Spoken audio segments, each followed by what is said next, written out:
बिस्मिल्लाहिर्रहमानिर्रहीम स्टूडेंट्स, आज का हमारा टॉपिक है ammonia is incorporated into biomolecules through glutamate and glutamine.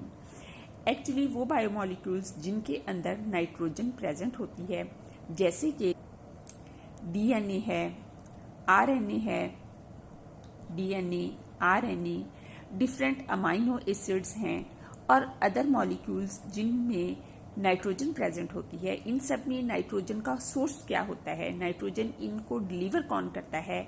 तो ग्लूटामेट और ग्लूटामीन ये दो हैं कंपाउंड, दो अमाइनो एसिड्स हैं जो कि दूसरे तमाम चीज़ों को नाइट्रोजन प्रोवाइड करते हैं। इसके अलावा पीछे हम पढ़ चुके हैं कि ग्लूटामेट और ग्लूटामीन ये दोनों कंपाउंड्स अमाइनो एसिड के कैटाबॉलिज्म में भी बहुत इंपॉर्टेंट रोल प्ले करते हैं। किस तरीके से ये रोल प्ले करते हैं? ये जब कोई अमाइनो एसिड ब्रेकडाउन होता है तो उसका अमाइनो ग्रुप कैरी कर लेते हैं और उसको ब्लड से लेके जाते हुए लिवर तक पहुंचा देते हैं। इसी तरह से अगर किसी को अमाइनो ग्रुप चाहिए तो उसको अमाइनो ग्रुप प्रोवाइड भी ये दोनों करते हैं। तो इसका हमने पीछे role of glutamate, glutamine and alanine in transport of ammonia in blood या टू लिवर, कुछ इस तरह से टॉपिक पढ़ा है। तो उस टॉपिक में आपने इसको पढ़ा है, एक दफ़ा अगर उसको दोबारा रीड कर लेंगे तो फिर ये टॉपिक आपको बहुत अच्छे से याद हो जाएगा, समझ आ जाएगा। ये दोनों ही सोर्स ऑफ अमाइनो ग्रुप हैं और स्पेशली इसमें से जो ग्लूटामेट है ये बहुत सारे डिफरेंट अमाइनो एसिड की फॉर्मेशन के लिए अमाइनो ग्रुप प्रोवाइड करता है। खुद ये कन्वर्ट हो जाता है अमाइनो ग्रुप प्रोवाइड करने के बाद कीटो एसिड में, जैसे कि आपने पीछे देखा है कि जिसमें से अमाइनो ग्रुप अमाइनो एसिड में से निकल जाता है तो वो कन्वर्ट हो जाता है कीटो एसिड में। तो ये ग्लूटामेट कीटो एसिड में कन्वर्ट हो जाता है और जिसको ये अमाइनो ग्रुप दे देता है वो कन्वर्ट हो जाता है अमाइनो एसिड में। अब हमने देखना है कि ये ग्लूटामेट और ग्लूटामीन ये खुद किस तरीके से सिंथेसाइज होते हैं, कहाँ से ये आते हैं। ये प्रोसेस 2 स्टेप्स में होता है। तो पहले हम फर्स्ट स्टेप को देखते हैं। पहले हम देखते हैं कि ग्लूटामीन कैसे बनता है। तो स्टूडेंट्स, ग्लूटामीन बनने के लिए already present glutamate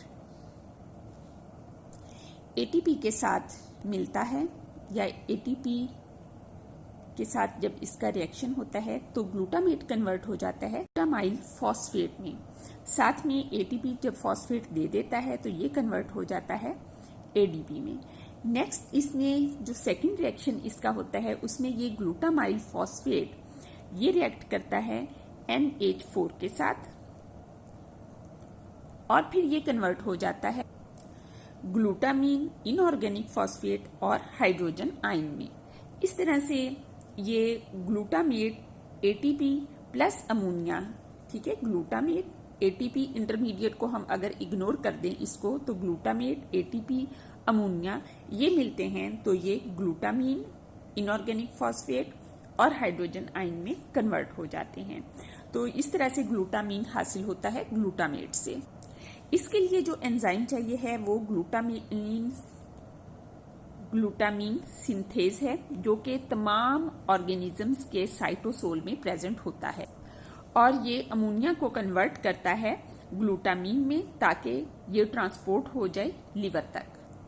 second reaction में यही ग्लूटामीन जो प्रोड्यूस हुआ है ये रिएक्ट करेगा अल्फा कीटो ग्लूटारेट के साथ और इस दौरान NADPH की रिड्यूसिंग पावर यूज होगी, यानी कि ये हाइड्रोजन डोनर के तौर पर काम करेगा और इसके अलावा एक इनऑर्गेनिक हाइड्रोजन भी यूज होगी।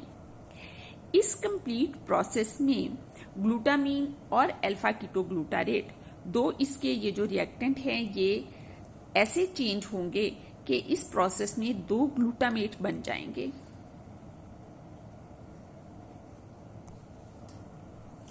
एक actually glutamine amino group release करेगा तो ये ग्लूटामेट में कन्वर्ट हो जाएगा और अल्फा कीटो ग्लूटारेट जब अमाइनो ग्रुप रिसीव करेगा तो ये भी ग्लूटामेट में चेंज हो जाएगा और इस तरीके से 2 ग्लूटामेट बन जाएंगे। और इसके अलावा NADPH है तो ये NADP प्लस में कन्वर्ट हो जाएगा। ATP अगर यूज हो रहा है इस प्रोसेस में और यूज होगा इस प्रोसेस में ATP तो वो कन्वर्ट हो जाएगा एडीपी में और साथ में इनऑर्गेनिक फॉस्फेट भी रिलीज होगी।